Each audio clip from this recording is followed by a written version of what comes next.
ఈ సీజన్ వచ్చేసి మొర్రి పండ్ల మరియు తునికి పండ్ల సీజన్ కనుక మేము మొర్రి పండ్లకు వచ్చేసినాం ఈరోజు. ఇగో ప్రతి ఒక్కరు చూడవచ్చు, పండ్లు కూడా చాలా బాగా పండినాయి, చాలా బాగా కాసినాయి.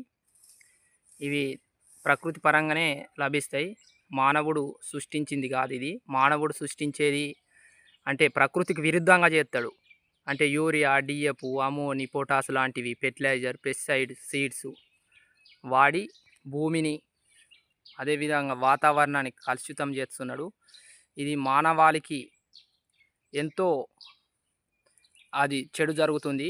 కనుక ప్రతి ఒక్కరూ యూరియా, డిఎఫ్ను తగ్గించండి, ఆరోగ్యంగా ఉండండి, మళ్ళా మనకు వచ్చే తరానికి భూమిని కాపాడండి.